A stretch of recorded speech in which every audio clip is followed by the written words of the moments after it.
Hello बच्चों, क्या लिखा है? Two equal spheres B and C each of mass m are in contact on a smooth horizontal table.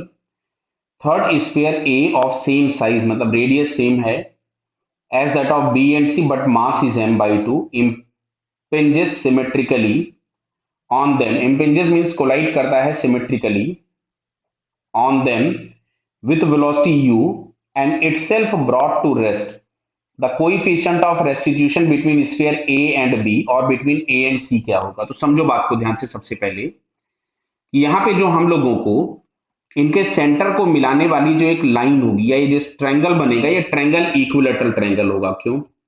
Radius सबकी same है, तो ये जो हम लोगों के पास हॉरिजॉन्टल लाइन बन रही है, तो ये जो एंगल हम लोगों के पास आएगा, this one is 30 degree.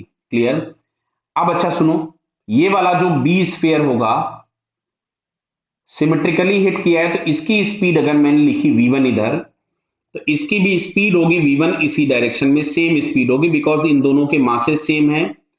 Coefficient of restitution ए या बी या ए या सी के बीच का सेम है और सिमेट्रिकल हिटिंग हुई है, इसलिए दोनों को जो वेलोसिटीज मिलेगी उनके मैग्नीट्यूड सेम होंगे। क्लियर? तो सबसे पहले अगर मैं कंजर्वेशन ऑफ मोमेंटम लगाऊं, तो इनिशियल मोमेंटम था m/2 इंटू यू, बिकॉज इसका मास दिया था m/2 और वो u स्पीड से मूव कर रहा था। अब अगर मैं लिखूंगा तो इसका मास हो गया m v1। क्या हम लोगों को समझ में आ रहा है? यहां पे हम लोगों को लिखना पड़ेगा cos 30। अच्छा, इस तरीके के दो हैं, इसका भी v1 cos 30 और इसका भी v1 cos 30, दोनों एक ही डायरेक्शन में आएंगे, m से m कैंसिल हो गया, तो यहां से हम लोगों के पास आ रहा है u/2 is equals to v1 cos 30 की जगह हम लोग लिख सकते थे √3/2 इंटू 2। क्लियर? तो ये फाइनली हम लोगों के पास हो गया u/2। दिख रहा बेटा आपको? ये u/2 is equals to v1 upon √3। बेटा क्लियर है? अब सुनो, कोएफिशिएंट ऑफ रेस्टिट्यूशन अगर हमें चाहिए, तो कोएफिशिएंट ऑफ रेस्टिट्यूशन के लिए हम लोगों को जो भी ई लिखना होता है, उसमें जो वेलोसिटीज हम लोग लिखते हैं वो लाइन ऑफ कोलिजन के लॉन्ग लिखते हैं। और यहां पे हमको दिख रहा है कि लाइन ऑफ कोलिजन जो होगा वो ये वाली लाइन है, मतलब ये जो ब्लैक कलर का लाइन बना हुआ है, this one is line of collision. तो E इज इक्वल टू हम लोग लिखेंगे रिलेटिव वेलोसिटी आफ्टर। तो बेटा आफ्टर तो हो गई v1, क्यों? तुमको बोला हुआ है कि वो इटसेल्फ रेस्ट पे आ गया, पहले वाला जो ए स्फीयर था। और जो इनिशियल वेलोसिटी होगी, तो जो इनिशियल वेलोसिटी इस डायरेक्शन में हम लोगों के पास थी u, तो u का कंपोनेंट उस डायरेक्शन में अगर हम लोग देखेंगे, तो आफ्टर हो गई थी v1। आफ्टर कितनी हो गई? v1। समझ में आ रहा है? और बिफोर अगर हम लोग लिखे, तो क्या मैं इसको u cos 30 लिखूं?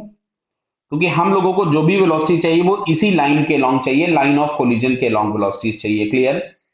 तो v1 की जगह हम लोगों ने लिखा, तो v1 इज इक्वल्स टू, क्या मैं लिख सकता था u/2√3। तो ये तो हमारे पास v1 की जगह आ गया u/2√3। क्लियर? और ये आ जाएगा u, और cos 30 की जगह हम लोग लिखेंगे √3/2। तो इस 2 से 2 कैंसिल हो गया, u से u कैंसिल हो गया, √3 मल्टीप्लाई होकर के हो जाएगा 1/3। तो जो कोएफिशिएंट ऑफ रेस्टिट्यूशन पूछा था बिटवीन देम, वो 1/√3, जो कि हमको फर्स्ट ऑप्शन में दिया है। So it's first answer is correct. Clear बेटा? Okay, all the best.